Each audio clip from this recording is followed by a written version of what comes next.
Somewhere in the small city of Germantown, Tennessee, an unruly commotion could be heard emanating from within the walls of a woman's home. The noise was unmistakable and alarming too, so the homeowner knew that she would need the help of a professional. However, what this expert went on to uncover was unlike anything he'd come across before.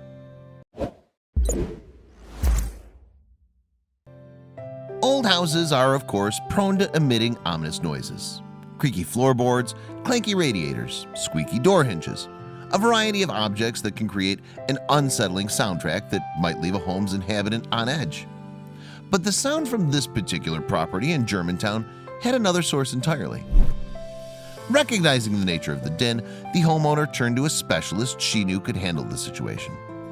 Based in Bartlett, Tennessee, the expert's name is David Glover, and he also goes by the name the Bartlett Bee Whisperer. The homeowner had determined that the intense noise was in fact the sound of bees buzzing.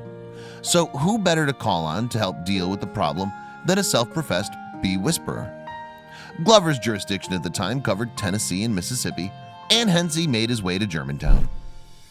Glover is somewhat distinctive in his work in that he does not simply exterminate the bees he encounters. Instead, he attempts to relocate the insects, removing them from a person's home but allowing them to live elsewhere. This is because Glover recognizes the importance of bees to our own survival. According to the British Beekeepers Association, around a third of our food is dependent in some way on bees acting as pollinators. Pollination is important for producing foods that humans consume, such as apples and broccoli. It's also central to producing the food we give to the animals that we then in turn eat. Pollination doesn't occur exclusively as a result of the work of bees, though. The process also takes place with the help of other insects, as well as mammals, birds, and even the wind. None of those agents, however, pollinate to the same degree as bees do.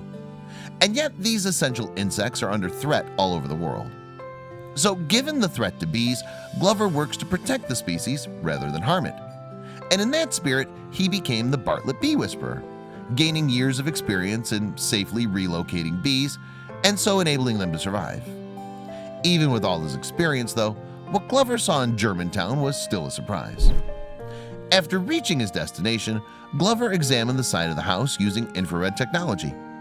The purpose of this procedure was to allow him to identify where within the wall the insects were situated.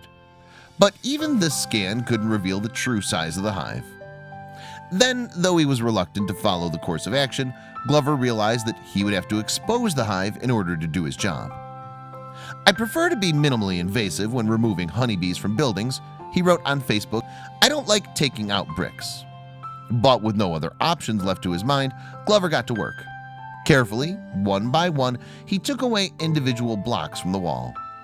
And after roughly 12 lines of them had been removed, the full scale of the hive was revealed.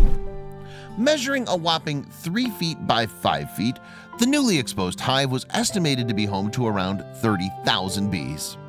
In fact, Glover suspected that the natural structure had been there for a couple of years at least.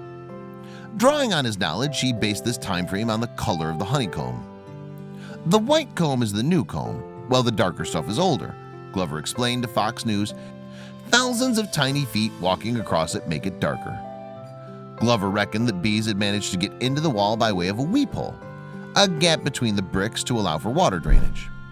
And in light of the dead bees littering around the hive, the bee whisperer suspected that an exterminator had previously attempted to eliminate the insects.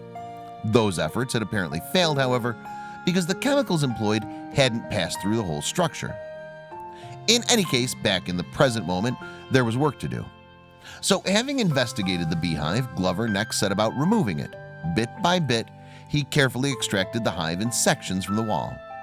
And although it took him in excess of 4 hours, eventually Glover finished the job. It was work well done. "As much as I dreaded removing the bricks, the final view of the hive was awesome," Glover wrote on Facebook. The homeowner was more than pleased that we were able to remove and relocate the bees in their hive. Luckily, too, the beehive hadn't been secured to the bricks all that firmly. This in turn meant that when it came to extracting the honeycomb, the operation didn't take as long as Glover might have anticipated. But even so, it was still one of the largest hives that he'd ever dealt with. With the bees in their hive now removed from the Germantown house, the question that remained then was what to do with them. After all, until a fixed location could be found for the insects, they'd have to go somewhere. Thankfully, though, the Bartlett bee whisperer lived up to his reputation. Glover, in fact, took the bees to his own garden, where they'll remain until a proper new home can be identified for them. It could be a farmer who needs them for pollination, Glover explained to WMC, or perhaps a honey producer who's in need of the insects. Yet, whatever happens, Glover may well have saved the bees from possible elimination at the hands of an exterminator. And this turn of events is good news for everyone, as the more of these threatened insects there are in the world, the better. It seems then that we all perhaps owe a debt to the Bartlett bee whisperer.